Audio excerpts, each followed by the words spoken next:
Ladies and gentlemen, welcome to, believe it or not, another episode of the Leftwing Live. I am TJ Whitehead, Powers Taken Not Given, joined as always by John Cooper of Counterpoint Politics, and we are blessed to have Tennessee Brando here for the second, third, fourth time. We're not sure, but we're happy. How you doing, today, my friend? Hey, man, I'm so glad to be back. Good to be with you guys. Well, I wish we were meeting under better conditions, better circumstances, because yikes, sure. What the hell is going on? So we were ready to talk about 4 different topics today. One of them was going to be the appointments for Donald Trump, and I had written all of them down, all the crazy stuff. And then I'm sure you guys saw an hour ago, we had the big one come down. RFK Jr., Department of Health and Human Services. I don't know what to say. I really don't. But Tennessee Brandon, we'll go to you first. What were your thoughts when you saw the distinguished RFK Jr. going to be in charge of our vaccines now? Man, I was sitting back holding out on one little tiny shred of hope, like that maybe they would distance themselves from him. You know, it's like that's that one little, like, hoping.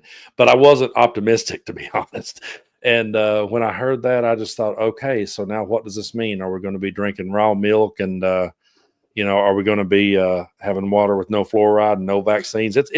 That's truly, out of all the picks that he's made so far, for me, this one's the most terrifying. And I don't know that I have words or have an answer.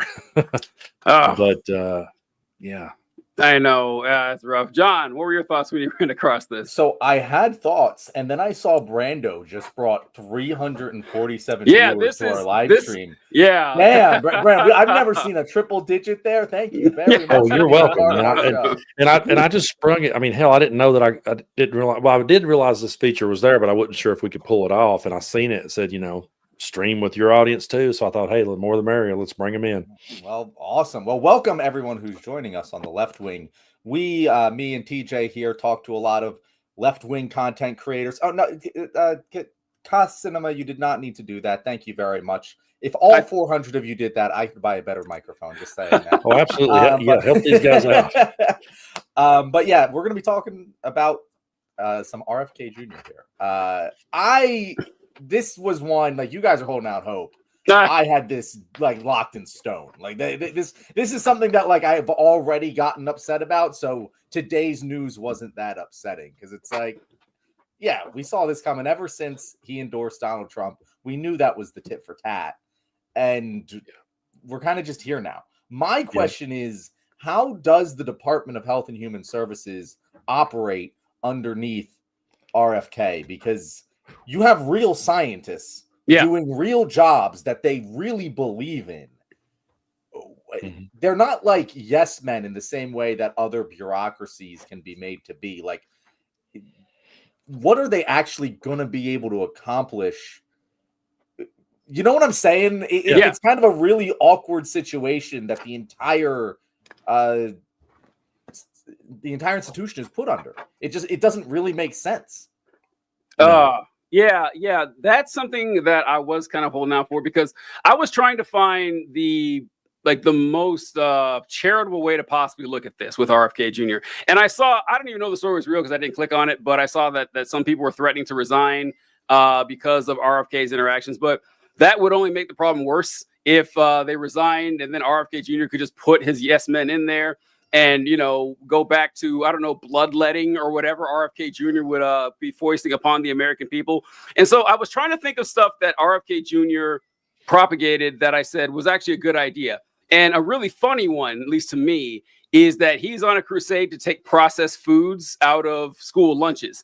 And if you guys remember, there was someone named Michelle Obama who tried to do the same thing during the Obama administration. And in 2017, Trump's Department of Agriculture came out with, he called it, make school lunches great again, because he's a very original thinker, this guy. And he was just saying, what we're going to do is during the Obama years, what they tried to do was stop schools. The course they framed it as limiting freedom. They took away the school's freedom to buy garbage to feed your kids, and now school lunches cost more. And when the food doesn't taste as good, the kids don't eat as much of it. So the schools are throwing away all this food, and schools are opting out of the program. It turned out 85% of the schools bought into the program. It was like a small 15% that decided they weren't going to do it. And so he said, what we're going to do is allow schools to buy this cheap, unprocessed food and feed it back to your kids. Now, 7 years later, they're putting RFK in there, who says he'll do the same thing. So listen, I'm not going to be like the Republicans. I'm saying, look, that's a good idea. Okay, like taking processed food out of school, good idea. I don't know if Trump will go along with it, because this goes against everything Republicans. Then again, what Republicans even stand for anymore? Well, what the hell do they stand for? Yeah, what are they now? Yeah, so are they even a party? No. The Republican Party is like a church in a weird way. Yeah, it's a church that worships Donald Trump. So I try to find like the small areas that might lead to some good. The school lunch thing, yeah, but John, you're right. The people who I was wondering how they're going to do this, because there's actual research that goes into the HHS, into stuff like this, and getting vaccine schedules out there. And the stuff RFK says is insane. So I can see them fighting back and clawing and doing whatever they can to slow this tide, because he's only going to be there for 4 years maximum. But I'm not sure exactly how much executive authority the director has over it, and like if he can dismiss people at his pleasure. I mean, civil service is a little hard with that. They're not political appointees, but they can make it a lot harder, which, folks, is the only reason the Republican Party exists. The Republican Party exists to break the government, so they can turn around and say, look how bad. Oh, sorry, Ron, go ahead. Look how bad the government is. No, you're absolutely right. That's what they're going for now, is to absolutely destroy the government. And they've been on this crusade for a long time. This is everything that they've wanted to see happen, really. And now we're just seeing him build this cabinet. And every time he picks someone, it's someone who has absolutely no respect for the position that they're coming into. It's like they really don't. And so I don't know how it's all going to play out. I don't know what kind of backlash we're going to see. And I don't know what kind of checks and balances are going to be in there, to be honest with you. But it's just, I have listened to RFK Jr. for those that's like, well, you never listen to the other side. No, actually I do. I listen to him very closely and what they have to say. And I've sat and listened to his, 3-hour interviews with Joe Rogan. And I'm like, I've listened to what he's had to say. And so I don't know. This is the one, I can so understand. John said he had no hope left, but I was just going, come on, please, like, let there be one, because I think we are going to see some people get snubbed by Trump after doing this. But like you said, it was one of those tit for tat things. And I think that he definitely had to pay him back for that endorsement. So now here we are. So here's the thing we have to remember, guys. None of these, and we're going to be talking about a lot of the nominees that have come in over the past couple of days, but good chance none of them will be here in a couple of years, because Trump's last round of appointees, I believe, had a 92% turnover rate from year 1 to year 4. Of the people that he nominated in year 1, almost all of them weren't there by the end of year 4. And we have no idea how any of this is going to go. I will say this about RFK. I think that he is an idiot with a generally good heart, similar to Joe Rogan, where, like, I don't think there's definitely malicious people in this. We'll get to Stephen Miller. We'll get to Matt Gaetz. But I don't think RFK is malicious. I think that he is generally trying to do the right thing. It's just historically the way he's gone about doing that has killed thousands of people. And I can see that. I think there might be a small, tiny little bit of hope that, like, if you just put RFK with the people who, like, actually are doing the research, they might be able to convince him of some shit.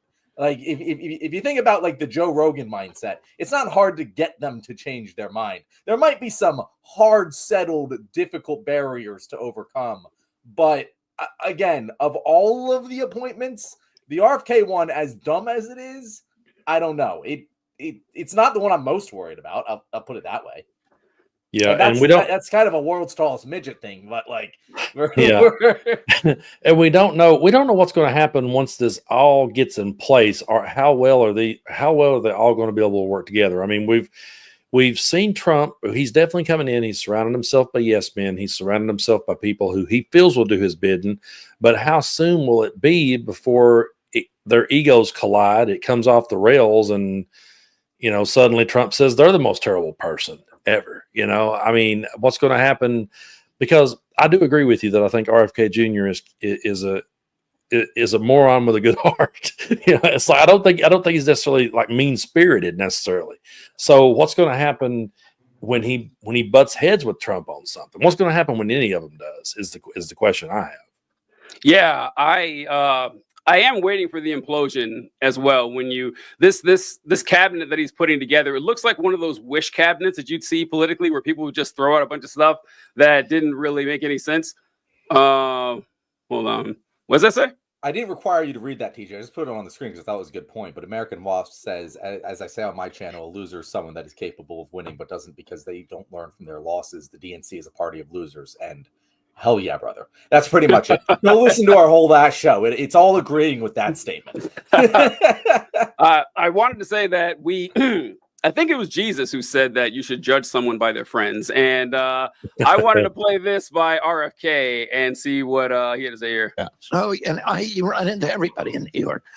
I mean, I knew Harvey Weinstein. I knew Roger Ailes. I knew O.J. Simpson came to my house. Bill Cosby came to my house. Yeah, just wanted to throw that out there with RFK, that he had a decent social circle there. That was, I think, in response to someone asking, "Hey, you said you were friends with Jeffrey Epstein." He's like, "Well, I was friends with everybody. Harvey Weinstein, O.J. Simpson, Bill Cosby. We all got together." Yeah, so I don't know how good of a person RFK Jr. is. Like, he might mean well, but good person, I'm not sure. Yeah, exactly. That's probably a good point, TJ. I doubt that. I doubt. Okay, TJ. I doubt most people on that level of politics are good people, but it's half a dozen of one, six of another. yeah. So that was the surprise one. I have 6 people written down here. We couldn't possibly get to them all in one show, so we'll go one by one and talk about which one of us you think is the worst candidate Trump picked. John, we'll start with you. Which is the worst pick so far that you've seen? So I'll go with a curveball here, because I'm going to say something that a lot of people aren't going to say to this. But of the most damaging cabinet members that Donald Trump has picked, the one I think is going to hurt us the most is Stephen Miller as Deputy Chief of Staff of Policy. Stephen Miller is like a lot of these guys. RFK, we just called him an idiot, because he is. Stephen Miller is not. Stephen Miller is evil incarnate. He is a very, very, very intelligent, very, very bad man. And him being in charge of policy, and it seems like in particular, he's going to be in charge of Trump's mass deportation policy. That is the one that gives me the most Nazi-ish vibes of the entire thing. The one that's probably going to do the most damage. And because he's been with Trump since his first presidency, he's not going anywhere. He is firmly entrenched, and that one is going to really hurt.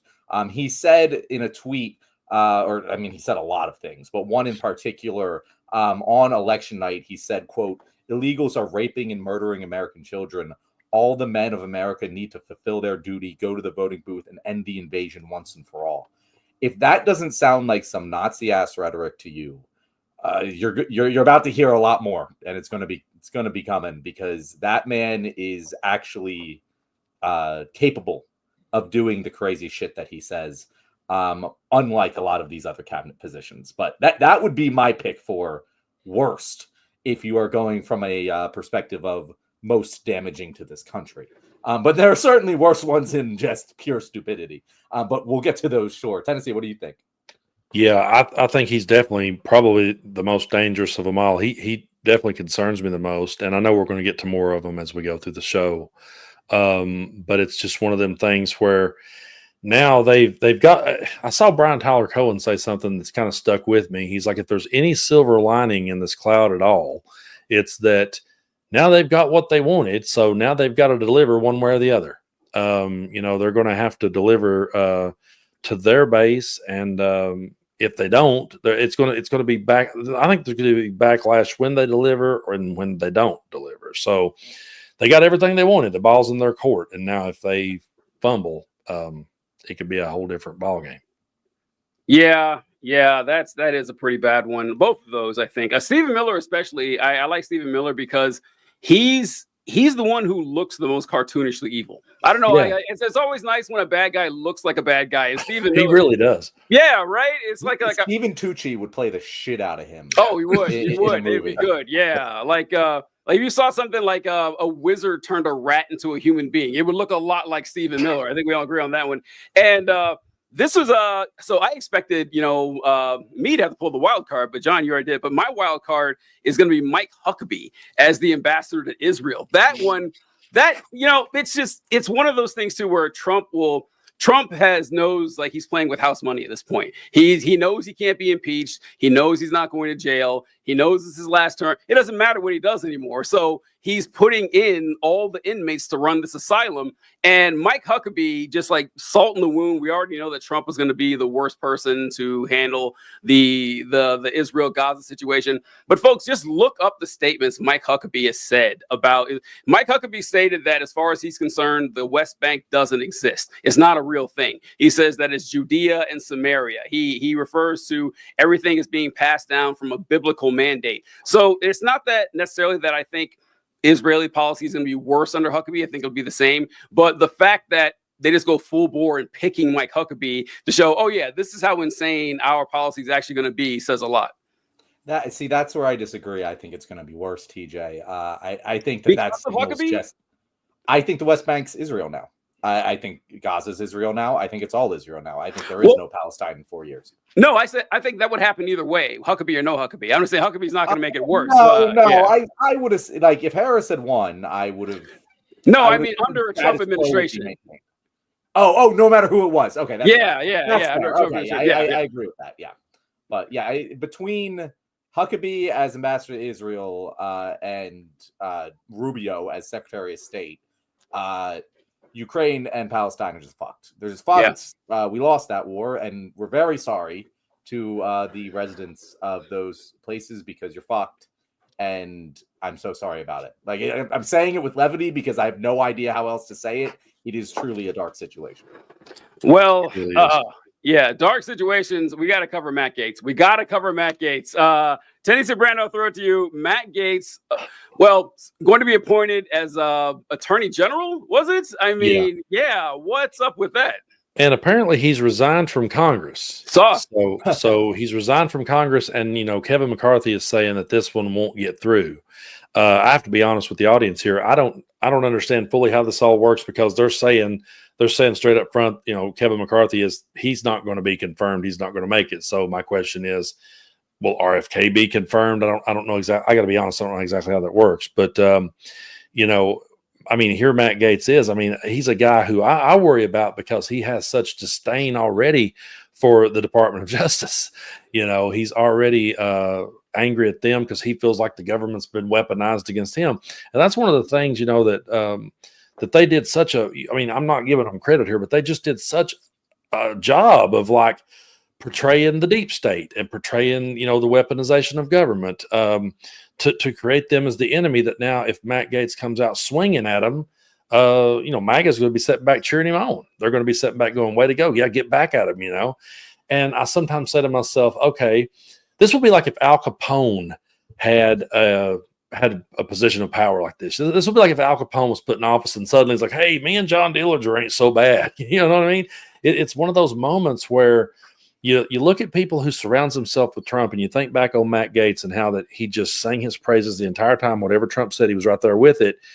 Could it be because of all of the skeletons in his closet? And he knew, hey, if I surround myself with Trump, then I can get a pass, and MAGA will think the deep state was just coming after me. I worry about him because of his disdain for the department itself and what he will do now that, if he's confirmed and can have control over that. That's I worry about them all, but I do worry about him in that role for sure. So the thing about Matt, there's several. The Matt Gaetz appointment is by far the most interesting from a number of angles because, yeah, you're right. It's sort of inmates run the asylum, but there is the House Judiciary Ethics Committee report is set to come out on Friday. By him resigning, they technically no longer have jurisdiction to release the report. But the Senate, including Republicans in the Senate, are calling for that report to be made public before nominating him. And I don't know, because as much as Republicans have a hard-on for Trump and they know that it's hard to go against him, they really hate Matt Gaetz. Like, he is one of the most hated people on Capitol Hill. People despise him. It's probably the only pick that might even put up a fight. And I saw some speculation today that, Trump actually nominated Gaetz in order to be the sacrificial lamb so he could say, you guys don't nominate him, but push through the rest of my choices. No. It was reported today by Politico that he was not on the short list the day that he was selected. He got on a plane with Donald Trump and convinced him to make him Attorney General while his chief of staff, what's her name? Willa? Completely forgetting the chief of staff's name. Susie Wiles was in a different room. His chief of staff didn't know that Trump committed to making him Attorney General on this plane ride. And that is how this all happened. It is the most clear example to me of how this presidency is going to go. Because it's just going to be clusterfuck after clusterfuck. I really, it is giving me hope. It's giving me a breath of fresh air. As awful as it is to have him as Attorney General, I don't think he's going to last that long anyway. So like, I would rather incompetence than malicious competence. I'd rather the stupidest things happen for the next 4 years than have the smart people running the ship. I don't know. That's the way I see this entire thing. TJ, what do you think? Yeah, with Matt Gaetz, I don't know. I'm sure you guys saw with the report that he's under a federal ethics investigation for sex trafficking with minors. Him and a buddy of his who already went to jail for this, and they've got records, they've got videos, and they've been talking about doing this report for a long time. And at the buzzer, like, I don't know what Matt Gaetz said to Donald Trump to nominate him for this job, but Gaetz is certainly under the impression that he's getting this job. The fact, like Tennessee Brandon mentioned, the fact that he resigned from Congress, and Matt Gaetz resigning from Congress isn't just something that doesn't matter. It's a big deal because the House majority is still razor thin. So him leaving takes away one of the seats from the Republicans, and they need to have a special election. Now, of course, that's going to go to a Republican anyway. Gaetz comes from a pretty safe district, but he's not acting like someone who doesn't plan on getting the job. And as to him staying a short time, yeah, possibly. I mean, I remember when Trump came in office the first time, he nominated Jeff Sessions. If you guys remember Jeff Sessions from back in the day, I think he was a senator from Alabama. And Jeff Sessions was a horrible person too. And he quit. He said, I can't work with Donald Trump. But this new slew of people that they're nominating, I think they know what an awful person Trump is, and they don't care. They love living in the mud like this.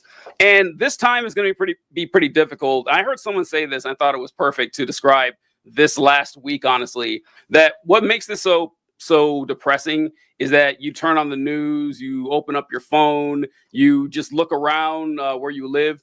The worst people are insanely happy, and the best people are really depressed. That's just the best way to describe it. That you spend your entire life trying to live a certain way, trying to admonish people, trying to raise children, just trying to make the world a better place, just doing the best that you can. And then you have people who are just consumingly and hilariously evil in every sense of the word. And they're loving it. They cannot get enough of what's going on. And that's like, whether it's a success or a failure, I mean, it's definitely going to be a failure, but whether it's a catastrophic failure or a garden variety failure, it's still incredibly depressing. That's how I see it. Yeah, I agree. Go ahead. I was going to say, I'm interested to see how the Gaetz thing works specifically, because him resigning, you're right, it is a aggressive move. And one might say that it's a move that someone would make if they knew really damning evidence about their sexual relationship with a 17-year-old was about to come out on Friday, and they wanted to do everything to stop that from happening. Not that this is going to sink any fucking Trump administration or anything, but the way that you see Republicans even distancing themselves from this it does lead me to believe that there is a lot of fire behind this smoke, and it is the kind of thing where you can sort of start to make building blocks of some sort of legal resistance to things that are going on. It's nothing in and of itself, but if you stack up enough of these, it's going to create a negative feedback loop. Because you mentioned, TJ, a lot of the worst people you know are very happy about these things. But also a lot of the worst people you know are upset about some of them. Like, I've seen a lot of Republicans upset about Trump picking war hawks, such as Rubio, to be in his cabinet. I'm seeing cracks form. And the thing with Donald Trump is that he's a constant feedback loop. Like, he doesn't actually really have positions that he truly holds dear to himself. He's very much manipulated by getting people to like him. He's kind of like Homelander. Homelander became like him, to be honest. But like, it's a very accurate representation. And so if you're able to just reverse the Trumpism, how Trump just smashes us with so much misinformation and lies and incredibly boorish behavior that like we can't focus on any one thing. If you begin to destroy enough things about him and get enough people that were on his side, that whose opinion he cares about, to be upset with him, I don't know. I'm just looking at silver linings here because it's all fucked. But I do think he is already making the bed that he's going to have to lie in, and it is not a very strongly fortified bed. I'm encouraged by the stupidity so far, to say the least. Yeah, I really feel like it's one of those things. I feel like we're just going to sit back and watch it self-destruct.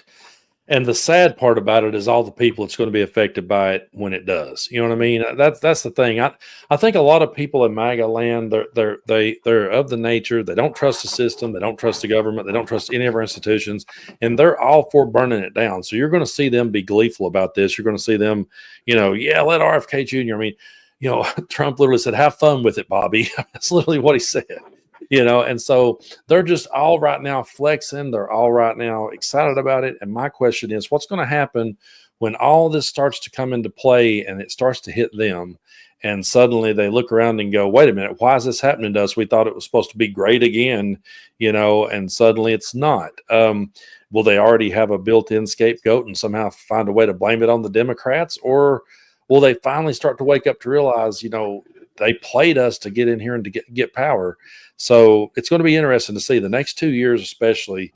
It's going to be really interesting to see how long they can all work together. Because even though, the first time around Trump was working with people that were in the system, now he's just picking the crazies to run the asylum. But it's still one of those thoughts like, how far will they be able to go before the wheel starts to come off themselves and we sit back and watch them self-destruct? My thing is, I just feel bad for all the people that's going to be affected while they do it. That's a really good segue into our next topic. But before we get to that, I just want to say, everyone watching, like and subscribe. We very much appreciate you being here, the Leftwing, and just do that and continue to watch our videos, because we have Tennessee Brando on all the time, many guests like him, and we're trying to build a coalition of content creators here to have a resistance of in any way, shape, or form, and build, what the right has built that got Donald Trump elected. That's what we're trying to build over here. So very much appreciate all your viewership. TJ, when we were talking this morning about what topics we wanted to discuss, you had mentioned that you wanted to talk about how much of Trump's agenda you think he's actually going to be able to implement here in this country. Yeah. And kind of what I was saying earlier, the stupidity of the cabinet positions gives me hope that it's not as much as some fascists out there may have hoped. But what were your thoughts before the nominations, and have the nominations changed your thoughts at all? All right, so with that, what I wanted to mention, it ties right into this with Donald Trump and who he picks and how it's going to affect his legacy and his policies and everything. I don't have, I guess, Tennessee Brando didn't have confidence, but he had optimism that people would be able to see the error of their ways because, oh, look, everything has gone to shit since Trump has been elected and everything. But they do have a built-in scapegoat. During COVID, it was COVID, because a lot of people would talk about, we want the Trump days back because, with Trump, gas was $1.15 and stuff like that. It's like, well, that was low because of COVID, obviously. And they say, well, unemployment was low. Well, not during COVID, it wasn't. You can't have it both ways. They try to do that with Trump and everything. But these people are scapegoats. I'm saying, like, when things start to fall apart, they're going to say, well, what do you expect? He nominated, well, we had an idiot like Matt Gaetz as attorney general. We had Mike Huckabee as an ambassador. We had RFK. What was going on there at Health and Human Services? And we try to say, well, Trump nominated those. Well, he fired them, right? He fired them. So we know it's fine. That shows what a genius Donald Trump is. There's no way to talk them out of this because they've got that built-in scapegoat.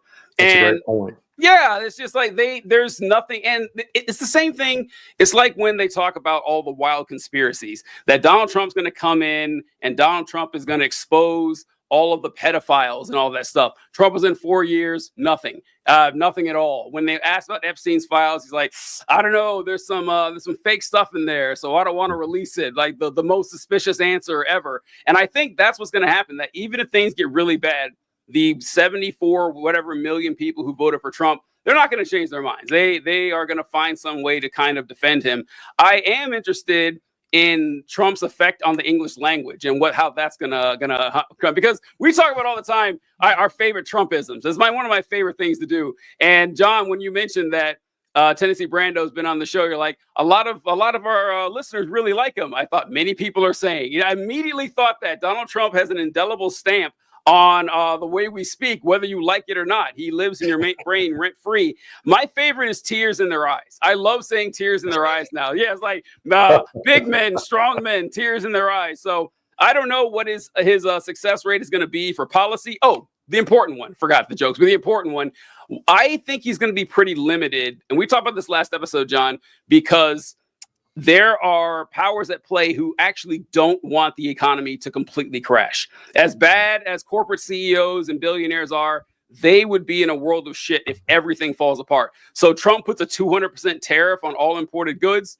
The economy's cooked. It's done. So they're going to allow them to do some damage to hurt us, but not enough to let them hurt them quite as much, which unfortunately is a rather wide margin. But we'll see what happens. What do you think, Tennessee?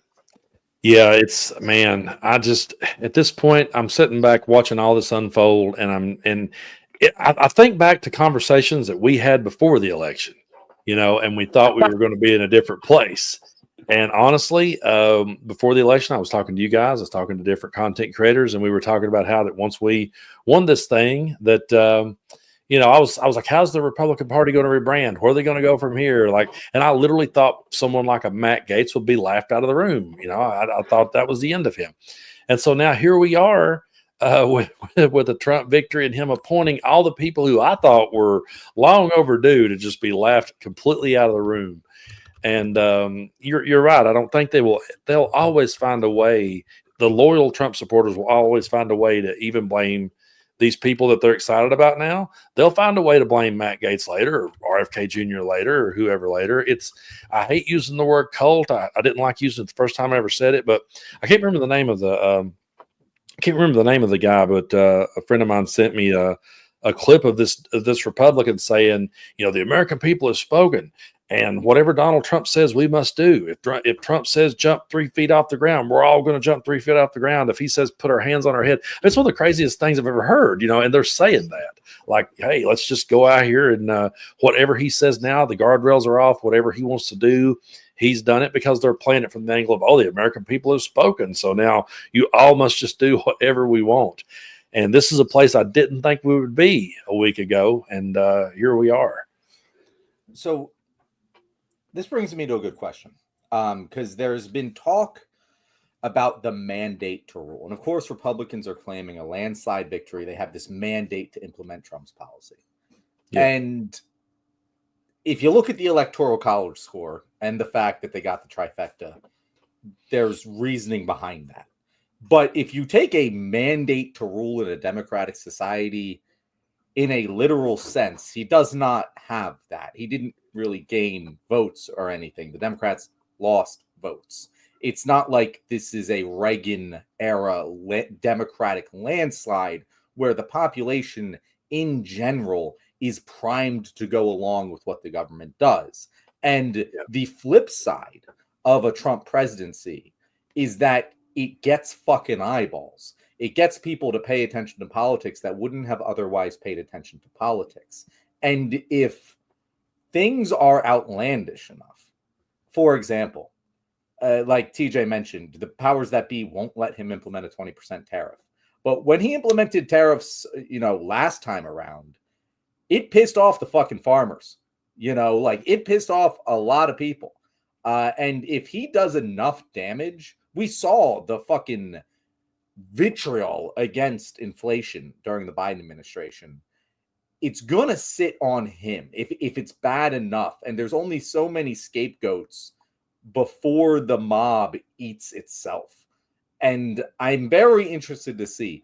Best case scenario, again, guys, we get first Trump presidency, maybe a little worse. That's our best case scenario here. But if it gets bad enough quickly enough, which the guardrails are off to a certain extent, and it could get that bad, the conventional wisdom says people are going to stick with Trump no matter what. But honestly, I'm not so sure about that. I think eventually there is a breaking point because his entire impetus, his entire appeal is that, he'll help the working class.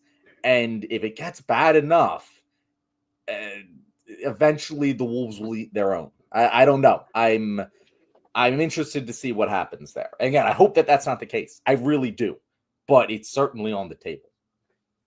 I think that it's more than hoping it's not the case. It's kind of the only way it can end, right? It's the only way it can end. This is like, you're not a fascist and a team player at the same time. You're not. Everyone has their own strangely divergent goals. They're united around hatred. Like, it's an entire party that's built on spite. And you can see this in all of their merch and everything that they say. It's very rare. They have the nebulous concept of making America great. But after that, it's just denigrating people. It's insulting people. It's, why can't I make these jokes to make people feel bad so I can feel good about myself? And Brando, you had mentioned that there was this guy who said that if Donald Trump says jump, we say how high. We say jump 3 feet, rub your head. We'll jump 3 feet and rub our head. Not alpha. I gotta add. I mean, it seems like the least masculine thing you could do. But that guy's name was Troy Nels. That's that guy's name. Yeah, I forget where he's from. But I remember Troy Nels for two particular reasons.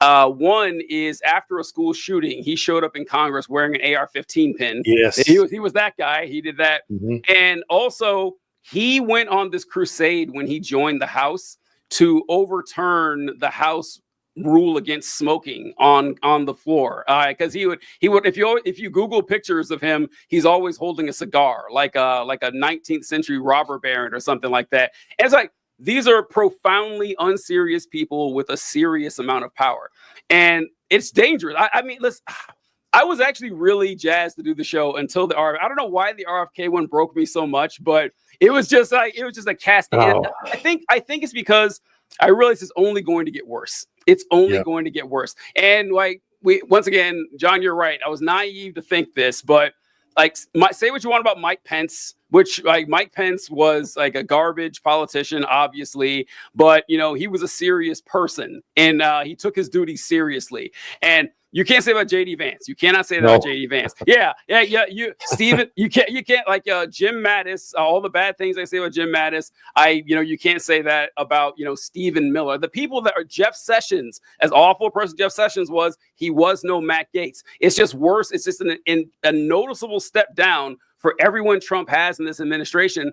And it's like a Richie Rich thing. Like if Richie Rich took control of the country and just nominated all the crazy people he wanted, and we got to live with it. It hasn't even started yet, folks. It hasn't even started. There's still months to go. Go ahead, Cincy Brett. No, that's what I've been thinking this entire time. Honestly, I'm not trying to bring down the room or depress anyone, but the only hope I've it's had. It's not possible, Brando.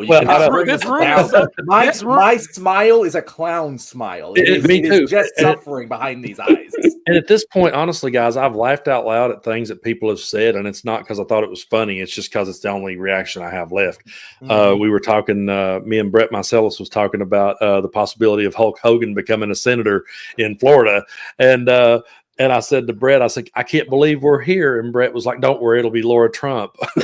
And I laughed out loud, not because it was funny, but just because I was like, damn, I'm at the end of my rope with this. And the only thing right now that I'm sitting here thinking to myself is, okay, well, at least we still got December, at least we still got up till January 20th before the, I mean, that's literally how I'm sitting here thinking at the moment. And I saw some comments go by of people that are, talking about they've lost all hope, and they look for answers, and they're wanting to find hope. And if I'm being brutally honest with you guys, I don't know that I have the answers. I really don't. I'm here talking it out with you guys. I want to hear your ideas. I want to hear what you've got on your mind. But as far as the audience goes, I don't know that I have the answers for you. I'm still trying to pick up the pieces and figure it out and sort it out in my brain that this is really happening and that it's not some sort of weird dream, because I have some really funny dreams, man. And sometimes I'll wake up and tell my family about them, and they'll roll laughing at the stuff I'll say. You won't believe what I dreamed last night. And sometimes I say to myself, somebody please wake me up and let me say, hey, I had a dream that I was talking with TJ and John, and we were talking about RFK Jr. becoming the, I wish we were there, but we're not. So I honestly, what do you guys think as far as when people says, I've lost all hope? What do we say to them? So we're having this conversation in the Leftwing Creator Network group chat with all of the different guests from the Leftwing here, what we talk about, and some people were kind of expressing what you are, where it's just so negative, so doomerist that like, what are we even going to do? And I'm going to be honest with the audience here. It's very possible that all of the worst things that you can think of are going to happen. It is definitely a possibility, and I really hope that we don't go down that particular road, but it's possible. But the way that I see it, if you ever watched House with Hugh Laurie, I love that show. Love that show. One of my favorites of all time. Me too. But he would always say, it's never lupus. And the reason he said that is because if it was lupus, well, there was nothing he could do about it. So there's no point in even considering the possibility. Just because it could happen doesn't mean it's necessarily constructive to give into that idea. And that's what I've been telling people, is that we have to assume that there is a victory condition. We can spend hours of our time just prophesizing about all of the terrible things that are going to happen. We can predict that he's going to control the military and beat down protest and deport us from the country, like he has said in the literal fucking party line, that the party platform that he ran on. We can sit here and talk for hours about how fucked we are if that happens, but it's not constructive, because if it happens, we're fucked. And so what we can do is focus on the things that can give us hope, that can get us through this. Because best case scenario, he fucks up enough in the next 2 years to have a giant blue wave in the midterms. He loses control of Congress, and we can stall out the next 2 years. And we just have to worry about 2 very bad years. And that's it. That's the hope, guys. And that sucks. I don't want to go through 2 very bad years. But that is probably, honestly, the most likely scenario. I don't know if you guys agree with me on that, but just due to Trump's own incompetence and entrenched corporate power not wanting him to totally wreck the economy, I do think that we can more or less stall for 2 years before he loses Congress. I don't know. TJ, what do you think? Well, I've seen a lot of this sentiment going around, and John and I did an episode with All About Liz last week, I think, and we were talking about this, and I was mentioning how I've seen this before in elections, where like the most prominent one I can think of is in 2012, when Mitt Romney lost to Barack Obama. The Republicans all thought they were going to win. They were jazzed. They thought that the polls were, it's actually weird how similar it was. Yeah, the polls say this, but we don't really buy that. Our internals are saying something else. Looking at all this data, we're thinking it's exactly the same as what happened this time, and they got their shit rocked.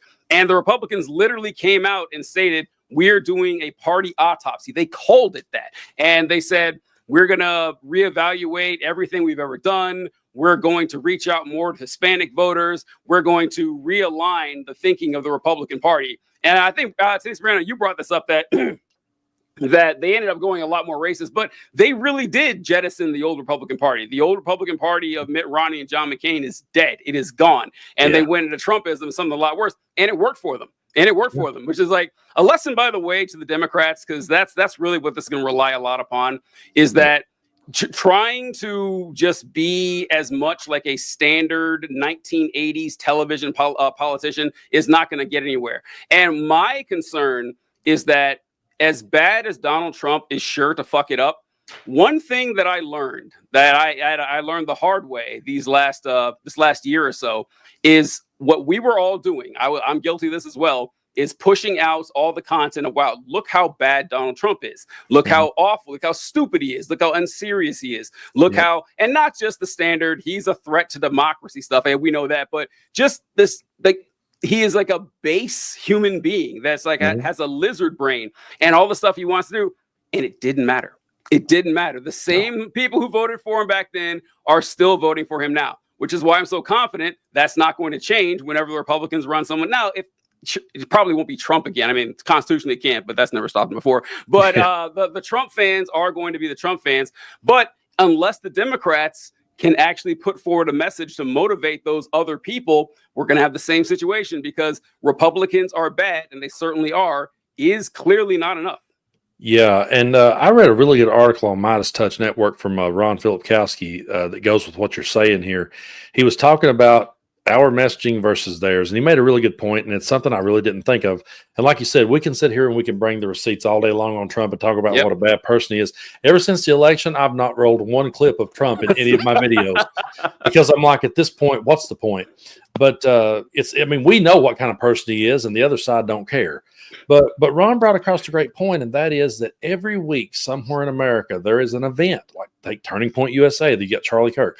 Everywhere in America there is an event where you have podcasters, you have social media influencers, you have journalists, you have politicians, and they're gathered there having they're having a meeting, and they're talking to their audience. They're engaging with that audience. They're organizing that audience.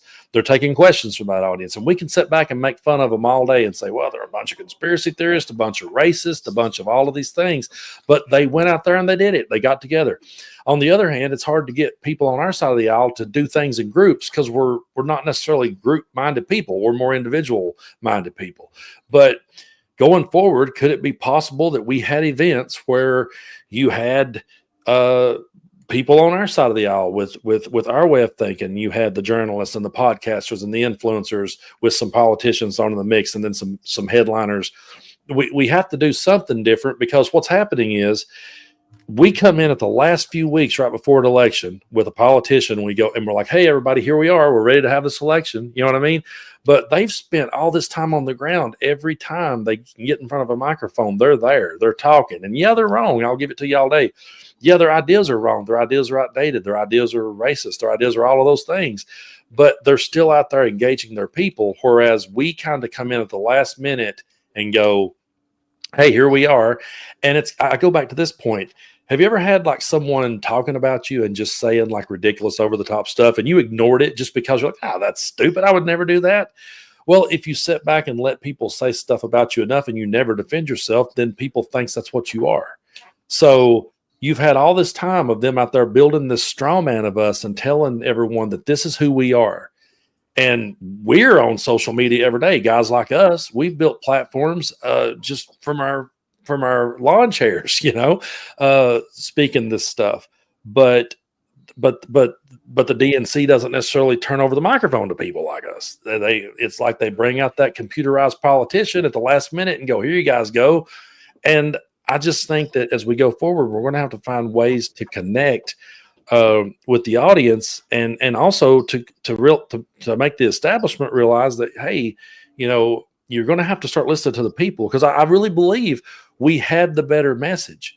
We had the better ideas. We had the better policies, but they got out there on the ground week after week and just went for it. And yeah, it was bullshit and lies every step of the way and conspiracy theories, but they doubled down on it and got over the finish line. So I think we just need to, to think about ways we can go about it in the future to combat that type of campaign. One of our biggest advantages, Brando, is that the other side is saying, oh, this was a landslide victory. We have a mandate to rule, when that was not the actual case. This was decided, again, like most elections have been in my lifetime, by a handful of people deciding to go out to vote or deciding not to vote. Yeah. And the margin of victory is not actually that large for the other side. And assuming that they don't consolidate power beyond the levers of democracy, which, again, is unfortunately an assumption that we have to live with, we can still win this. I'm seeing the right lessons be learned, at least by some people who are Democratic establishment mainstays. And in the same way, and I said this before on the show, when Joe Biden went up on that debate stage and just nosedived, we had been saying for over a year at that point, Joe Biden shouldn't be running in this race. It turns out it was too late for him, for us at that point, I think, for him to step down. But after that debate, I remember Tapper on CNN was like, hey, guys, I think he might need to step down. And when I saw that, it was like fucking like Pulp Fiction, adrenaline into my heart. Like, I was like, holy shit, there's momentum here. There's leverage. There's blood in the water. Mm-hmm. And what we saw is Joe Biden stepped down. Took his good old ass time doing it, but he did. And I see that same blood in the water right now in the Democratic Party. I saw fucking what's his face, Carville today. James Carville. Say, yo, guys, Bernie Sanders is kind of right. We need to lean into this economic populism. Mm-hmm. James Carville, as much as a crazy motherfucker as he is, he does have strings to pull in the Democratic Party. There is a chance to tear down the establishment DNC that we have been cursed with for my entire adult fucking life and build something new from it, in the same way TJ said that the Republicans tore down the old establishment of the GOP and out arose Trumpism. Well, here's the nice thing. If a populist uprising happens in the DNC, the difference between our populist policy and Trump's populist policy is that ours fucking works. Mm-hmm. And you won't have a situation where the people are constantly had to be fed lies. We can feed them the truth. And as much as it takes more effort to refute bullshit than it is to make it, it also takes more effort to propagandize what the opposite of what people see in front of them than it does to propagandize things that confirm the things that they are seeing in their day-to-day lives. And again, very silver linings here, very hopium, but I think that's what we need. And again, those are our victory conditions. That's our pathway to victory. And I do think that we can do that. And part of it is us people coming together and creating that institution. That's what I was saying. Organization on the left. And it's not just us, because honestly, I'm never going to break through with my content to the kinds of people, most of the people who voted for Trump.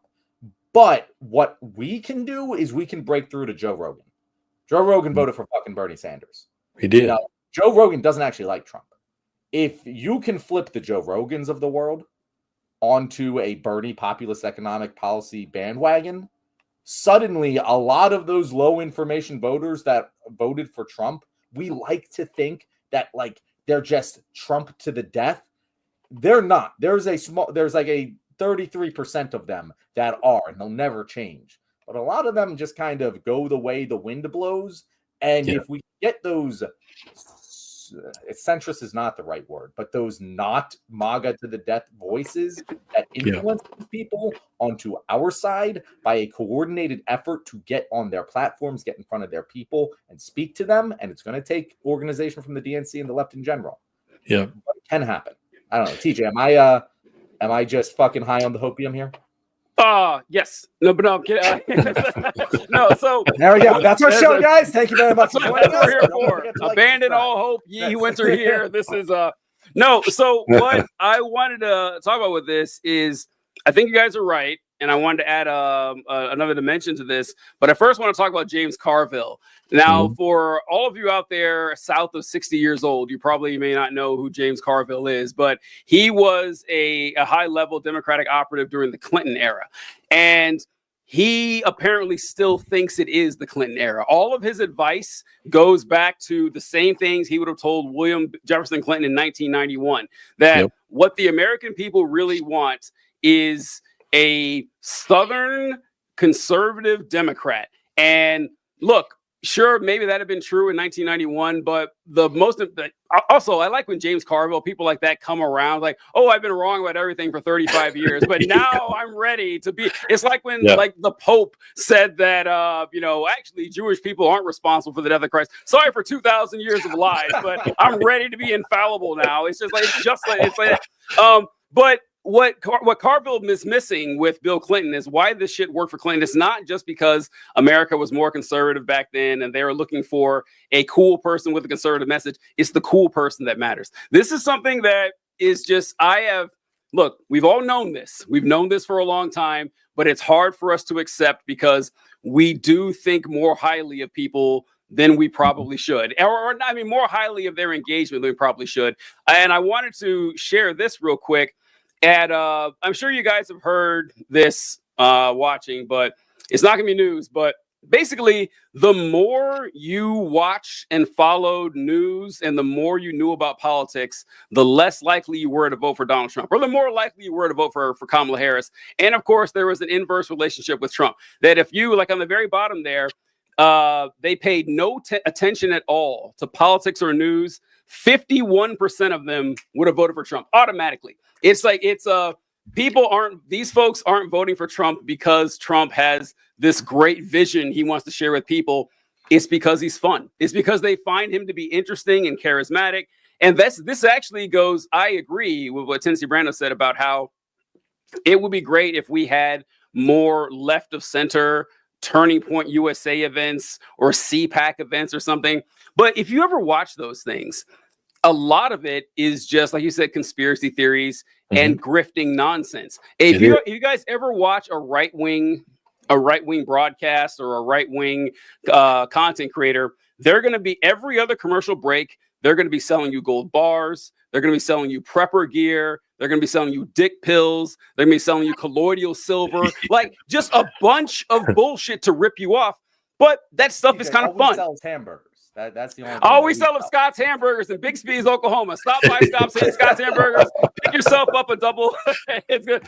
Support Scott's Hamburgers in Bixby, Oklahoma. But no, it's fun. Like that's really what it comes down to. And I hate to say it, that politics is just popularity contest. And you see Trumpers out there. We can make fun of them for being idiots, morons with fridge temperature IQs, which is true, but they are having the fucking time of their lives out there. Yeah. They're walking around in the giant MAGA hats. They got the American flags. They're with their buddies. They're drinking beer. Now, we don't need to replicate all the racist bigotry and nonsense, but we need to replicate the fun. A lot of liberals and leftists, especially leftists, are not fun. They are not fun to be around. They aren't. Like we're judgmental, we're rude, we're arrogant.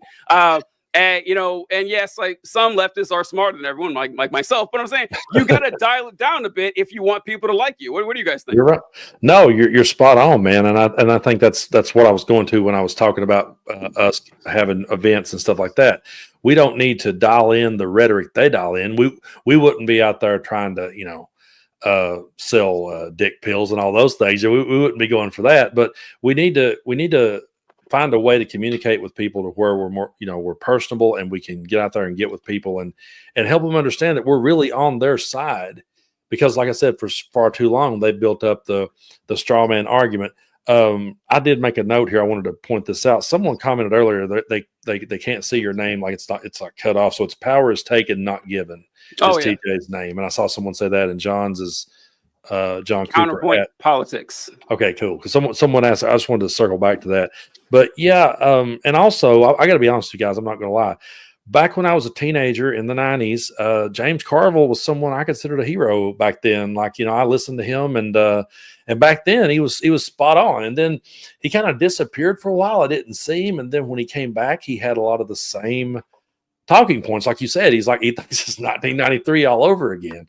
But if we could ever channel that, if we could ever have someone on our side that could channel what they channeled all those years ago, then we might be able to have a fighting chance. And if we organize better and get out there and meet people, and also, if we could, have places where, we could meet, whether it be live streams or live events or whatever, and we discuss ideas, and we don't crucify each other for disagreeing with one another, because that's one thing that they've pointed at the left for so long is, well, you can't disagree with the leftists, they'll come down on your head. So we have to find a way to let them know that, we can disagree about things. The three of us may all three have a completely different opinion about something. And I think that works to our strength.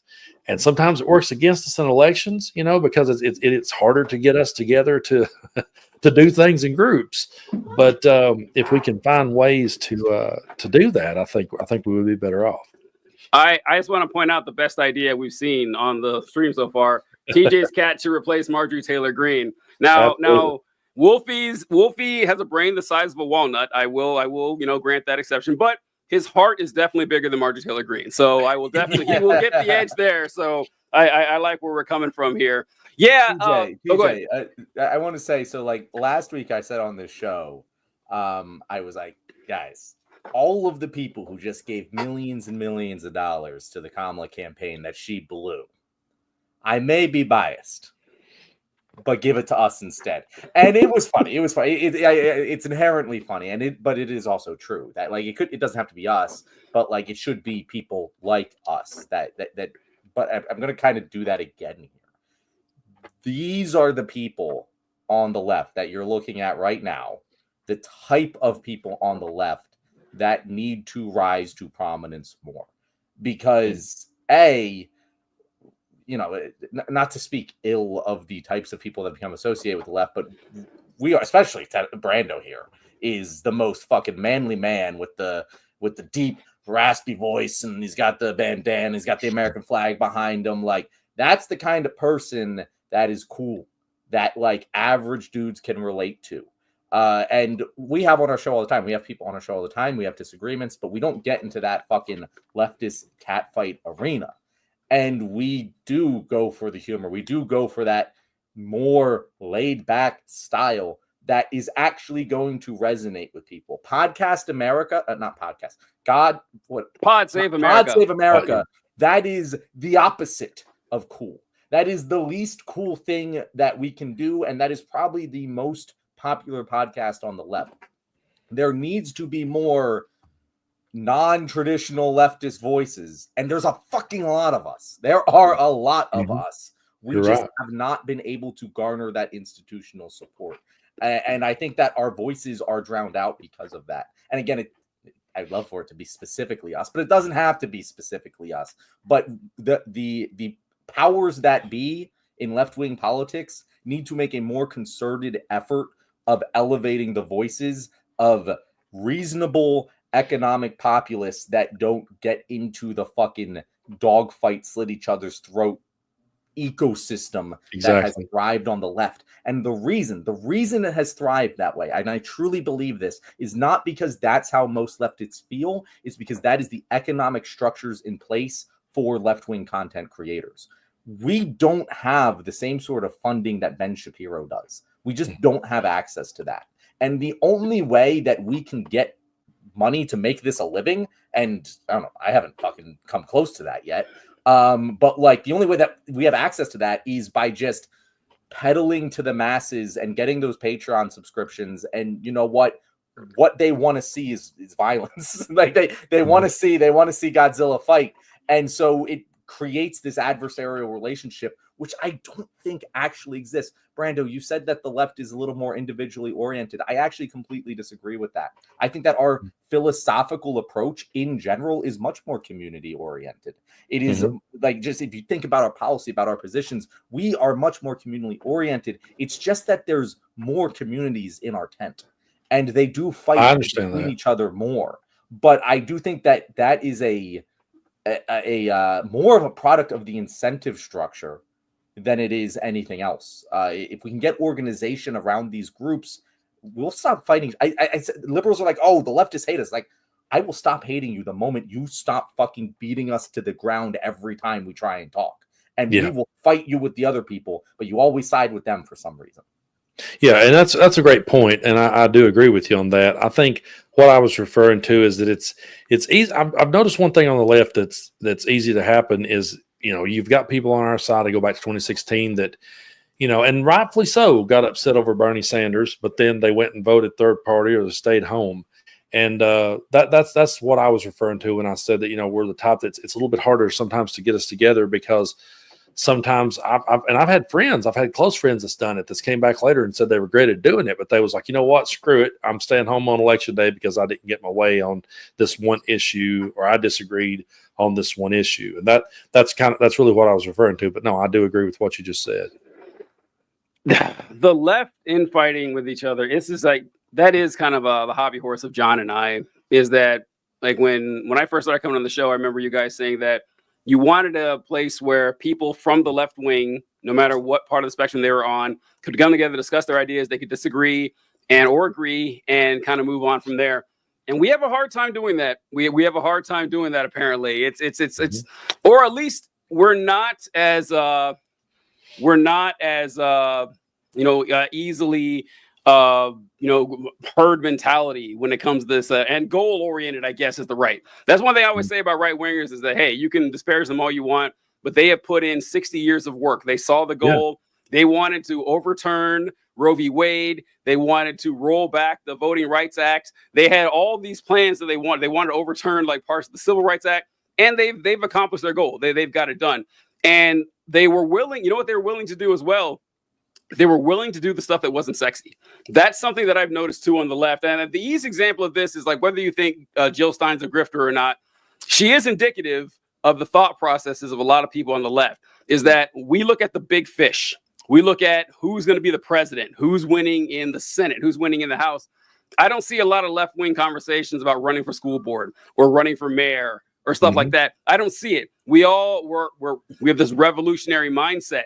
And ironically, having that kind of mindset of only on the big fish makes you miss all the little fish. And this is what happened with the Republicans. Point. Yeah, the Republicans, we've talked about it many times, like ever since the moral majority and the Reagan Revolution and everything, they have flooded the political system with these cultists. And it didn't take long. It only took like 20 years before you saw the cultists like Mike Huckabee, like Rick Santorum, like Michelle Bachmann rise into power, Sarah Palin. And now, and now these folks would have been unthinkable in the Reagan days or the George Bush Sr. days. And now that's your standard Republican. Like that is the Republican Party. So it's hard for us to imagine that 40 years from now, your standard Democrat could look like Bernie Sanders. It's possible, but we've got to put in the work for it to happen. We have to. It would be great to have help. I like Dennis Brand, we were talking about building the network and everything. I was going to say, this is John Cooper's idea right here of getting the Mark Cubans or whatever to shell out a bunch of cash and like, let's go, let's get this going. But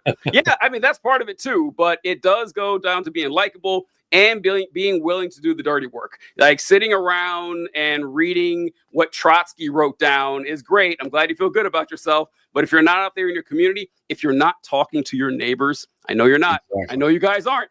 I know you guys don't know the name of the people who live next door to you. You don't. We all talk about community and society, and no one knows who's on their street. Start there. Like to have a conversation with an actual human being, and then we can move on from there. That's how I see it. No, you're absolutely right, man. There's so many. I mean, we're all guilty of that. Of not knowing who lives next door. As you were saying that, I was thinking about a comedian I heard one time that was talking about. He said, people will complain about who speaks the language. He said, well, he's like, you don't even know what your neighbor has to say.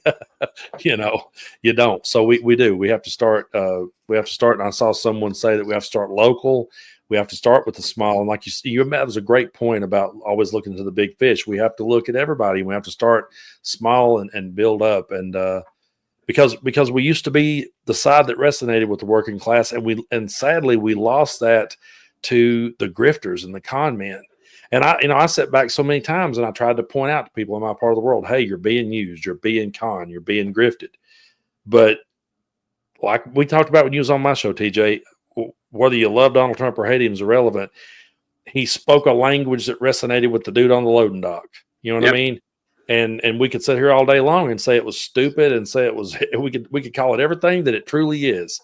But he was able to connect with those kind of people, and we have to figure out ways to connect to where they understand that we're not necessarily trying to make fun of them, or we're not trying to punch down at them, but we're trying to wake them up to what's actually going on around them, and who's actually out to get them at the end of the day. It is actually shocking how actually easy it is to get a lot of people to change their minds if they hear the right words in the right tone from the right person. And I always say with my content that I make, don't think I'll convince anyone who watches my video that they are wrong. There's no way. And so the mindset that I have with the videos that I make is to give people the language, vocabulary, and logical structures they need to convince people in their own lives that they are wrong. Because that's where it's going to happen. There's going to be a lot of uncles that aren't invited to Thanksgiving dinner this year. But that is the exact opposite mindset of what it actually takes to win. And it sucks. I understand. It shouldn't have to fall on the people who are oppressed to explain to their oppressors why they shouldn't oppress them. It really fucking sucks. And I say this as someone who is not one of the oppressed. So, like, if you are in danger talking to people about this because of who you are, great, don't do it. But for the rest of us who feel like we're not putting ourselves in danger and it just might give us a little social awkwardness, yeah, go out and have those conversations with your neighbor. It's the exact opposite of what the left in general has gone by for the past decade, where we've had this whole movement of, hey, we need to avoid platforming these voices. I remember when Donald Trump was taken off of Twitter, and I was like, this is a terrible fucking idea, because they're just going to pull themselves further into their own echo chambers where they're less and less exposed to our ideas. We saw this with the whole, and I don't think Kamala would have won if she went on Rogan, but I think that the philosophy that caused her to not go on Rogan, and again, this is an unverified report from like internal members, but people have leaked that the reason she didn't go on Rogan is because there were progressive members of her, her campaign that were like, oh, we don't want that to happen. We think Joe Rogan is bad. And we don't want that. That's going to piss off progressives. But first of all, everyone I fucking knew wanted her to go on Rogan. But like, I don't think they understand what progressives are in that context. But like, that's the problem. That is the thing that needs to be rooted out of the Democratic Party. We need to be showing up to these tables. We need to be talking to people. I think that in our minds, it's still 2010, and the media is just going, and by ours, I don't mean ours, I mean the Democratic establishment. The media is just going to get people to believe in the truth or whatever. And that's just not, we have to put in the work. Like, we've lost the upper hand when it comes to the communication networks. You can't just rely on doing good things and having that communicated to people. We need to put in the work to make people understand. You're right, and I think when she didn't go on Rogan, I saw a video he made where the way he framed it, didn't make it look good and made it look worse to people, because he was like, well, I tried to get her on, I wanted her on, but she had these rules in place that she wanted these things said, or she wanted me to come to her, and she wanted all these people to be sitting around, and I just wanted to have, he said, I just wanted to have a one-on-one conversation with her like a normal person.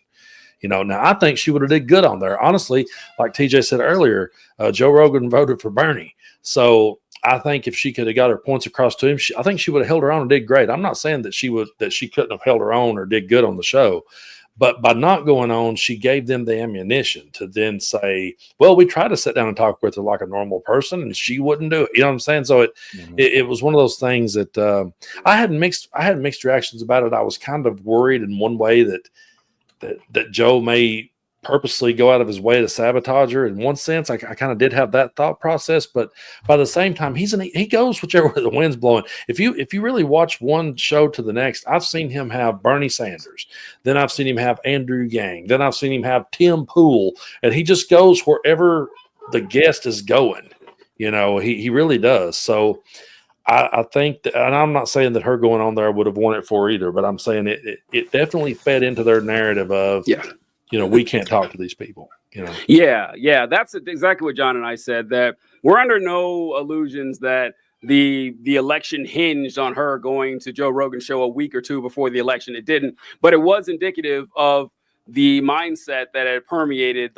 Which is weird. It's like, why didn't want to go on Joe Rogan because the progressives don't like Joe Rogan, but she went on Fox News, and that's what got me too. Is that Joe Rogan is not an antagonistic interviewer. In fact, I'm having a hard time thinking of an example of Joe Rogan just turning the screws on some lefty, because he's had him on the show. I can't think of it. I have seen him do it, but I have seen him do it against like Steven Crowder or Candace Owens. Like I've seen, or Dave Rubin, saying that regulations are necessary so builders don't have houses with power lines next to water lines. Like he roasted Dave Rubin and that stuff. And once again, Joe Rogan is not some wild-eyed lefty or anything. So I think that she could have done herself a favor doing something like that. But you had mentioned how the media sphere has circled around this, and that'll pivot to our next topic. But real quick, Tennessee Brando, you've only been a couple of times, so I'm not sure if you know this, but we have this thing in the show every now and then. We just pick out a random comment, and so I'm just gonna shot in the dark, pick out a comment. It's like, I love TJ's shirt. What are the odds? Holy shit, that is crazy. That was the random comment. Listen. Like, this is our tradition. We pick a random comment, and they said they love the shirt, so I appreciate it. ARG Productions. This is a band called Death. If you guys haven't watched the documentary, go out and do that. But let's move on to Elon Musk. We're talking about people who want to be liked. My God! Like Elon Musk, he's both our topics. Actually, we're going to talk about Elon Musk and his power. That he's like, honestly, Elon Musk is essentially a co-president of the United States at the moment, at least. He owns President Trump right now. And he funded the campaign. He owns Twitter, or X, which is now, honestly, one of the major reasons that Trump won. I am convinced that Elon Musk propaganda campaign of turning X into a Nazi post-farming platform only helped. And once again, another thing Elon Musk just stumbled into, it's like God has blessed Elon Musk. We have to accept this right now, that this is what's going on here, because he acts like buying Twitter was this exercise in promoting free speech and this noble thing. No, he did it as a joke, and he was forced into buying it. And he's been hemorrhaging cash day after day, but it got the job done. And now it's probably the best thing that's ever happened to him, because you've seen that his predictions are nonsense and the fraud he probably be facing. But we're going to talk about the more fun part here. Well, the more dire part here, the Department of Government Efficiency. And Elon Musk had been talking about this, I don't know, ever since he announced that he was going to be promoting the Trump campaign. And of course, everyone noticed that it was a acronym that spelled Doge, because Elon Musk is obsessed with the older the meme, the better. He just loves that. And so we'll go to you, John, first. What do you think about Vivek and Elon heading the unofficial Department of Government Efficiency? Okay, so here's the thing, TJ. I've been cooking this for a little bit. I think they're being put at the kids' table. I think, like what you just said, I kind of agree. It's like, Elon kind of lucked into this like avenue for himself of like getting out, or not getting out of buying Twitter, but at least like having it not completely ruin him. But I don't think this thing is real in any way, shape, or form. I think it's about it. Like, remember fucking Space Force? I think it's about as real as Space Force. And in fact, actually, I think Space Force is far more real. Yeah, Space Force is real. I mean, I think Trump was like, "Yo, Elon, thank you very much for setting the Twitter algorithms to promote me and nothing else." And by the way, do you guys still use Twitter? Yeah. So I have noticed I'm starting to see a lot of the left-wing voices I used to see in my For You feed. And all of the right-wing, not all of them, but a lot of the right-wing voices are gone. I don't know. Might be a coincidence. Could be confirmation bias. I don't think it is. But there's no real, it's just imaginary still. Like, there's no real power in this. And even like Donald Trump has said, like, this is from outside the government. Like, I think this is just a little playpen to put Vivek and Elon and reward them for their loyalty that isn't really going to do anything at all. And that is most of Elon's companies, but like to an even greater extent. I at first I was like worried that they're going to fucking gut it and do everything, and we're going to get to the Vivek side of it later. Because I do want to talk about the Vivek side of it, but I really do think this is a, hey buddy, When I was like a teenager, I had a little cousin, and like we'd have to watch him. So me and my buddy would play Call of Duties, and we'd give him a controller that wasn't plugged in and tell him that he was playing. I think that's what Trump did to Elon Musk here. But I don't know. What do you think, Brando? That's actually a really good analogy, and I never thought of it that way, but it really is. Yeah, I mean, the first thought that went through my head was, okay, the president-elect doesn't have the power to create a new department. Neither does the president himself. You know, so it's like, why? But people in MAGA are excited about that. They're like, oh, here comes Elon and Vivek in to save the day, and we don't even know what it means. You know, we don't fully understand what it means. But I'm curious to see what happens going forward with Elon and Trump, because their egos are so huge. They're both like, I don't know. That's one of those things where I don't know how long that little love affair is going to last, because they're both so egotistical and both so power hungry. And I think Elon does feel like that he's bought this thing, and it's his. He's in the family portraits, and all stuff. But I don't know. Again, I said this earlier in the show. I don't know how this is going to be once it does start playing out, how long it's going to be before they turn on one another. Because there was a time that Elon didn't seem too fond of Trump. And then, now suddenly he is. So how long will the honeymoon last? So go ahead, TJ. I hadn't thought about that too much, and my brain is just flying right now with possibilities. No, go for it. I'm looking for something. Yeah, go for it. Well, because you're totally right, Brando. Vivek has already, he's also a billionaire. He also obviously has an ego, but we've seen Vivek is able to just fucking eat shit like no one's ever seen before. He will sit there and have people tell him to his face that they don't think he should be president because he's Indian. And he's just going to eat that fucking shit. And he has modeled himself after Trump with the explicit intent of worming his way into the government. Yeah. Elon is not like that. Elon views himself as the center of the universe. He is attached to Trump because Trump is giving him what he wants right now.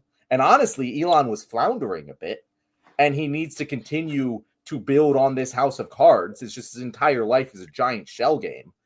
But it's gonna get to the point where Godzilla fights Mechagodzilla here. Trump's gonna win, which is gonna be really funny. But it's going to go really poorly for Elon, and that is going to hurt Trump, because the Elon fanboy and the Trump fanboy are two different audiences, and it's going to happen. You're totally right. Those two egos cannot coexist for long enough. Eventually, Elon's going to figure out that the controller ain't plugged in, and he's going to be pissed about it. The thing with Elon and Trump is, you're right, that the egos are going to come to a head, but Trump does have the actual power, because John was mentioning, by the way, Tennessee Brando, you were laughing at John's controller joke. There's a reason I wasn't laughing, because I wrote down right here, kids controller. I was right about to say the same thing. So John swooped in and stole the thunder. I was like, oh, this is like giving your little brother the controller that doesn't work. And there are downsides to having the same sense of humor. So you got to get to the joke real quick before the other one does. But yeah, this is this thing with Elon. Trump is going to win because he has the actual power. And like John, we were talking about, this is put him at the kids' table. That's a good point, because what Trump has made very clear, I mean, they haven't lied about this. They said that this isn't an official department. This isn't an actual cabinet position. We're not going to create it. This is just an advisory role that Elon Musk is going to come up and say, we need to slash, what did he say, a third of the federal budget somehow. A third of the federal budget happen. Can't happen. Yeah, cannot happen. Vivek Ramaswamy wants to fire everyone with a social security number that ends in an odd number. Not insane propositions, even for a Trump administration. So I think it's going to be a way for Republicans, they can release statements and say the Department of Government Efficiency says that we should fire everyone who has a grandparent who wasn't born in the United States of America or something, and just kind of spread the propaganda that way. It's not going to happen, because they care about the morality of it, but the government does have to work somewhat in order for them to retain power. So it's just, I am interested to see what the full-time goal is, because if Elon Musk is going to realize this. He's like, oh, I don't have really any real influence, and then he's going to throw a fit. But once again, Trump is the person who's actually president of the United States and has some sort of power and authority. And that's why I wanted to bring up, this is a famous one. I'm sure a lot of you guys have seen this, but when you, Brandon, you mentioned that Trump and Elon didn't always get along. This is a tweet that Donald Trump made a few years ago. Yeah, when Elon Musk came to the White House asking me for help on all of his many subsidized projects, whether it's electric cars that don't drive long enough, driverless cars that crash, or rocket ships to nowhere, without which subsidies he'd be worthless, and telling me how he was a big Trump fan and a Republican, I could have said, drop to your knees and beg, and he would have done it. Listen, most true statement Trump has ever made. The fact that there are so many people who worship at the altar of Elon Musk and say that he's some sort of super genius. Elon Musk would be nowhere without, one, being born rich, two, dumb fucking luck with happening to invest with the PayPal folks, investing with the Tesla folks. He's never invented anything. And all the money he gets is from government subsidies, whether it be for Tesla, whether it be for SpaceX. And you guys saw how the rocket that they landed after it took off and make it reusable and stuff. Yeah, look, that's a good accomplishment. I'm not a hater. I can give it that. If you look at Elon's timeline from when he first got that money, like 4 years ago, that stage of the operation, 3 years behind. It is 3 years. That is stage one. And he just now finished it. Billions of dollars to be years behind schedule, saying that we would be on Mars by 2030 or something like that. He's just a con man. And Trump winning bothers me, but Elon Musk getting away with it again bothers me more. It really does. It bothers me a lot more. Yeah. So Elon Musk, that's the thing. Like, he's not long for this world. He can't be. And I don't mean that like he's going to die, but he's going to stop being Elon Musk, because there are a lot of billionaires in this world that have entrenched power, and even the new money ones, like fucking Facebook guy, Mark Zuckerberg. Mark Zuckerberg has had a total brain freeze there. He has entrenched his money and power. He has actual effective influence in this world. Elon Musk runs a Ponzi scheme. Yes. A very successful Ponzi scheme, but eventually it falls out from under him. He doesn't act, he's created no value of any sort except for shareholder value. And as soon as he stops doing that, it all falls in on itself. And that's why you've seen Elon become more and more and more outlandish. Yep. Because he needs to keep the fucking people flowing in and buying that Tesla stock. That's how he operates. And honestly, if you listen to what like people at SpaceX like say about him, they're like, yeah, no, we just give him shiny toys to like make himself feel good, and we do the actual work in spite of him. Like, that's what the engineers at SpaceX will say. And that's exactly what Doge is. And eventually he's gonna, again, maybe he knows he's playing without the controller. But that's the difference between him and Vivek, I think, is that Vivek completely understands what this is. He completely understands it's a meme, and he understands the power of memes. But he doesn't see this as the ends. He sees this as the means. I think Elon genuinely sees this as the ends, and I think that when he realizes it's not, it's going to crumble down on him. And if he makes the wrong move and he does fight Trump because his ego's too big, the whole house of cards comes tumbling down on him. And I do think we're going to see a massive meltdown of Elon Musk. Yeah. Not too far from now, honestly. I don't know. Yeah, I agree. I think the wheels will come off sooner than we think. I really do. Who knows? He's managed to avoid the fucking hammer this entire time. So. Yeah, he has. I don't understand. Like, so you're saying, well, John, what are you saying? Like, Vivek, you think that Vivek does realize the absurdity of this. Vivek does realize that this is nonsense. Vivek is playing into it. Like, I respect Vivek, TJ. He's good for this channel. Not gonna lie, that might bias my opinion, but like, I respect him. I think that he doesn't drink the Kool-Aid. I think he understands exactly what he's doing. I don't know what his goals are, but I think he knows what he's doing. I don't think that he's being led by his own ass here. I think he has intelligence to him that is actually real. Yeah. So like with Trump ran for office out of spite because of Barack Obama. He won. I will go to my grave convinced Donald Trump did not expect to win in 2016 like anybody else. Like I don't think so. It was just he probably didn't expect to get out of the primary. Cars, TJ. Yeah. It's like if you guys remember in 2016 when Trump ran, all the Republicans that are still prominent now, they all shit on him. They all said that this guy's a cancer. This guy's going to destroy the Republican Party. You can find the quotes. Lindsey Graham, Marco Rubio. He wasn't in office at the time, but J.D. Vance. People were saying that this guy is terrible. He's going to destroy the party. And I said the same thing. I said, oh, man, is this guy like a Democratic psyop to destroy the Republicans? This is pretty great. And I thought so too. TJ, I'm not going to lie. I registered as a Republican to vote for him in the primaries. Because Piper, John. Big mistake. Not that it would have mattered, but big mistake. I can admit it. But it was, I feel like, still a good process pick at the time. Yeah, I can see the thinking. And then you have, Elon Musk, who's not running for politics. But you guys remember when he bought Twitter? He announced that I think Twitter should be politically neutral. I'm taking it away from the woke mob, Jack Dorsey, that communist who was propping all that propaganda and everything. What did he say? I am the left end of the right wing and the right end of the left wing and everything. I'm a centrist, straight shooter down the middle. Fast forward a year later, and Kamala Harris is Satan. He's posting and everything like that. So Elon Musk is doing it out of desperation.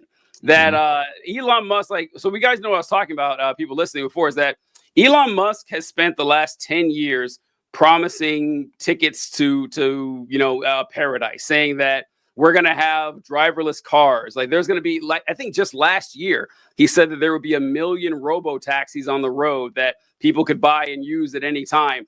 And that we would be going to Mars and we'd be there in a decade or so. Just fairy dust. And that's catching up. Tesla stock went down. It plunged like 60% or something like that last month when he did that We Robot exhibit where he pretended the robots were these AI automatons when they were just dudes controlling them with controllers and stuff. So he knew his time was running out. And he's going to face fraud charges. He is. You can be able to, that's one thing that they will put billionaires in jail for. If you lie to them, lie to rich investors. They did it with that one girl who had the blood machines. They did it with Sam Bankman-Fried. Those people were billionaires. They went to jail. That's pretty much the only way billionaires can. And even when Elon Musk was on Tucker Carlson's show, he said, if Kamala Harris wins, I'm fucked. Now, he pretended it's because Kamala Harris just had it out for him. No, it's because he knew that he had put all his chips in with Donald Trump. And that if he was in the Trump administration, he would have protection as someone who was who had the ear of the president. So Elon Musk is doing it out of desperation. Vivek, though, doesn't have to do this at all.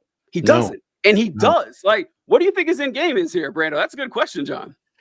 Yeah, I don't know. He's one of those that I don't understand, other than he is just someone who is, I think a lot of them was just trying to save their ass in case Trump was reelected, and now here we are. I mean, I don't understand really.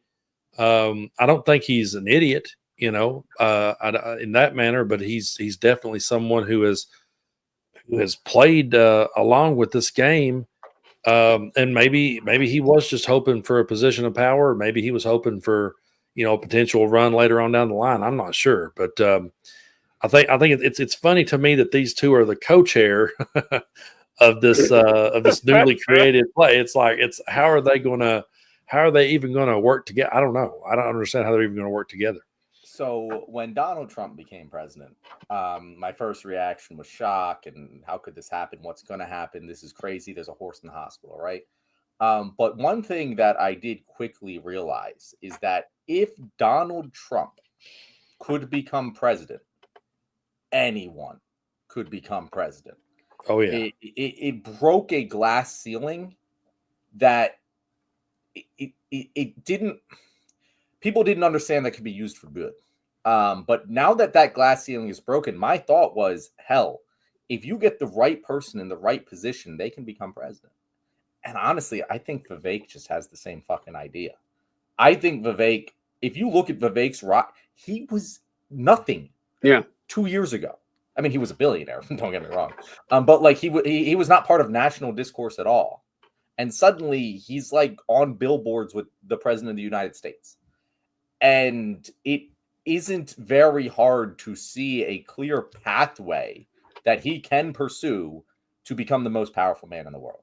What he wants to do with that power, I do not know, but I bet my bottom dollar that his end goal is the Oval Office. And he sees that he can manipulate the masses in the same way Trump did, except Trump manipulates himself and Vivek doesn't. And that is, I think, his entire ethos. I think that's what he is attempting to do. Will he be successful? I don't fucking know. But if I were to bet, I would say that he wants to just become the most powerful man in the world. And he's going to do it in the, like in like Survivor, when like the fucking like maniacal guy like that made all the deals and the backstabs, he would end up losing to the person who just like everyone liked.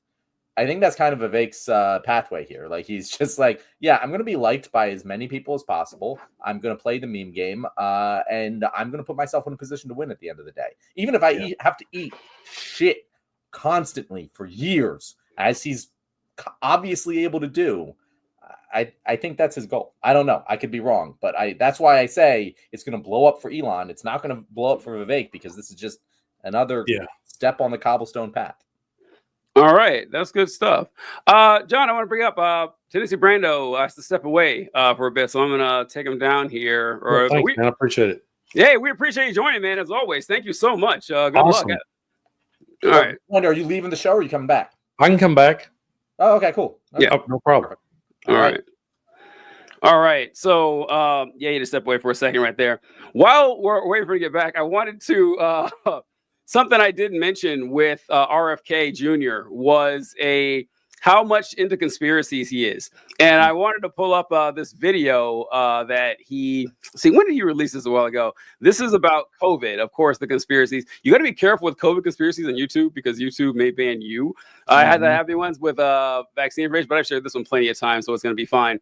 But this is RFK Jr. saying that he believed COVID was genetically engineered to affect certain races more than others. And we need to talk about bioweapons. The level, I know a lot now about bioweapons because I've been doing a book on it for the past 2.5 years, and the technology that we now have to develop these microbes, we've put hundreds of millions of dollars into ethnically targeted microbes. The Chinese have done the same thing. In fact, COVID-19, there's an argument that it is ethnically targeted. COVID-19 attacks certain races disproportionately. The races that are most immune to COVID-19 are because of the structure of the genetic structure of genetic differentials among different races of the receptors of the ACE2 receptor. COVID-19 is targeted to attack Caucasians and Black people. The people who are most immune are Ashkenazi Jews and Chinese. But we don't know the. I want to pause it right there because I can't listen to RFK's voice anymore. Look at the guy behind him. Look at the guy's face. So TJ, I read the transcript of this. I hadn't actually watched the video. Both the guy behind him and the guy in like the foreground of the camera shot are just like, God, I can't believe I have to listen to this fucking guy. This is the guy we all have to listen to. Like we've all been in that room, whether it be like at work or whatever, when like the fucking dumbass CEO is talking and you just have to sit there and be like, mm-hmm. Oh yeah. Oh no. John Freeze. Look at this. We're one by one. We're losing folks. You guys don't even know who we are. But for those of you who didn't catch that, oh, there he is. John's back. All right, cool. Go ahead, John. What were you saying? Am I back? Yeah, I just glitched out there. What was I saying, TJ, before I went out? You were saying everyone's been in a room where like the CEO is droning on about something ridiculous. And that's exactly what their faces were. Like I instantly recognized it as soon as I saw it. And I like, this is one of the things that surprised me. Like, working class people, whatever. Everyone's been in that room. Everyone has been in a room where the powerful guy is talking utter bullshit, and they recognize the faces of everyone else in the room. I just don't understand how people watch that clip and don't instantly recognize it in the same way I did. Yeah, I wanted to. Oh, we got Tennessee Brando back here. Awesome. Can you hear us, Brandon? Yep. Yeah, you just missed the clip we played. We were pulling up RFK Jr. and he was talking about, I don't know if you saw the clip. So actually, we should have done this for people watching because we're used to hearing RFK Jr.'s voice and you guys may not be if you're not deep into politics like we are. It's so grating. But he was saying that COVID-19. You're about very used to it. All of America is about. Oh my God, aren't you? Yeah. He was saying that COVID-19 was genetically engineered to not infect Chinese people and Jewish people is what he was saying. Completely insane, like absolutely bonkers. And the people at the table knew it. But, he's a Kennedy. And so we got to pay respect to this guy or whatever. And I wanted to share one more with RFK Jr. is something he said, because I think you brought this up, Brandon. You brought up the fluoride in the water thing. Yeah. And RFK Jr., believe it or not, he has thoughts on this as well. So let me see. Here he goes. These huge levels of depression and despair, loneliness in kids. And I don't think that there's a single cause to it. And I think blaming it on, depression about climate is probably oversimplistic. And in fact, I think a lot of the problems we see in kids, and particularly boys, it's probably underappreciated that how much of that is coming from chemical exposures, including a lot of the sexual dysphoria that we're seeing. They're swimming through a soup of toxic chemicals today, and many of those are endocrine disruptors. There's atrazine throughout our water supply. Atrazine, by the way, if you in a lab put atrazine in a tank full of frogs, it will chemically castrate and forcibly feminize every frog. The male frogs will turn into fully viable females able to produce viable eggs. If it's doing that to frogs, it could. There's a lot of other evidence that it's doing it to human beings as well. Now, John, I think you have something to say, but before you do, I want to ask a question. I'll posit this towards Tennessee Brandon. You're the guest of the show. I know you're the guest here, Tennessee Brandon, so I'm sorry for putting you on the spot with a science question, but can you help me out with this? Are frogs people? Are frogs human beings? Is that a yes or no? Can you help me out with that? Yeah, I didn't think so. I thought frogs and human beings are mammals, frogs are amphibians. On the evolutionary chart, we diverged a long fucking time ago. And John, I'm guessing you're laughing because what RFK Jr. is saying is what Alex Jones was saying. It's the same thing. Oh, go ahead. That's what was going through that's why I started cracking up. That's a direct Alex Jones theory. It's and that's why I said I do actually legitimately believe that the Department of Health and Human Services or Health and Human Sciences or Services it could actually flip RFK because he can believe that you can make him believe anything. And these people are going to be around him, working around him and they're very smart people who can probably convince him to do a lot of the right things, even when he's going to do a lot of dumb things. So I don't know. Who knows? But that was hilarious. I can't believe he actually believes that. That's something that's been widely debunked so much that it's become a meme. And I can't believe he didn't understand that was fake.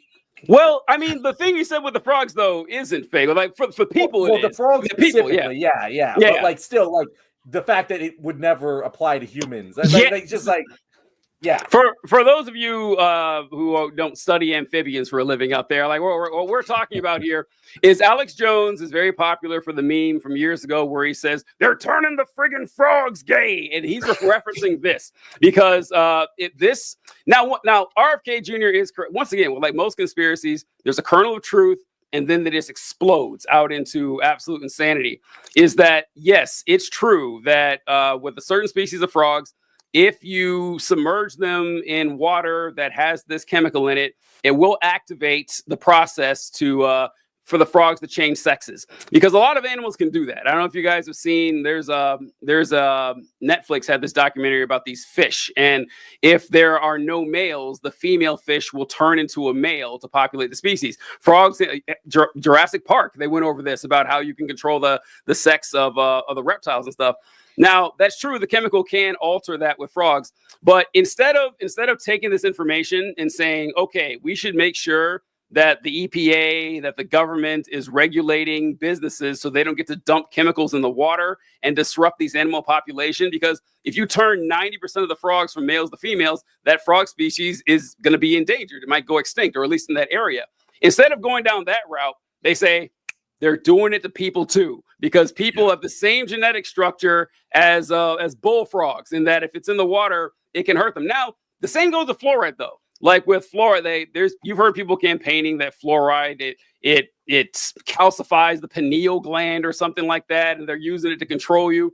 At certain levels, fluoride is dangerous, of course, like anything else, and there should be regulations on that. But they just go off into these wild tangents, and I don't know, John. I'm not convinced RFK is going to see the data on this. Like, oh, I'm wrong. I'm not either. I'm saying this is pure hopium, but of everyone, that's why I say of all of the appointments, I don't think this is one of the most dangerous. I also don't think it's going to last very long, because he serves no political purpose to Donald Trump anymore.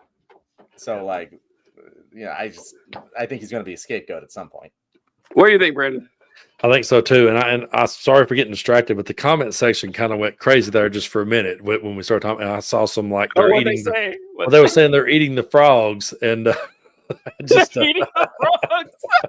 I read that in Donald Trump's voice, so I kind of got distracted for a minute because I started reading that comment in his voice. But yeah, I just never thought we would be here in. Feels like we're on the movie Idiocracy now, and we're just like, well, we very much are, Brandon. We are, yeah. It could not be more accurate. When you stepped away, Brando, someone wrote Brando is Brando. And I you guys remember in Idiocracy, Brando is not what plants crave. For those of you wondering what that reference was, we do get a lot of Idiocracy references, because how could you not? How could you not, right? How could It reminds me of when Christopher Hitchens, he used to write for The Nation magazine, and I remember him saying that he went to North Korea. He went to visit North Korea, and he got to write about his time there. And when he showed up, he says, "I'm not going to mention 1984. I'm not going to mention 1984." And one day he said, "Fuck, I have to mention 1984. There's no way around it." It's like, you can't look at Matt Gaetz being appointed to Attorney General and think anything other than Idiocracy. I guarantee we'll have an exact situation where Trump will appoint someone as Secretary of the Interior, and he's like, "I have no idea what the Secretary of Interior does." That's going to happen. That it's and I don't know what you can do about that and how sad it's going to be, but I think RFK Jr. is honestly the best example of that, and we're in for a wild ride. We really are. I don't know. Any closeout thoughts you got for us, Tennessee Brando, with your time here?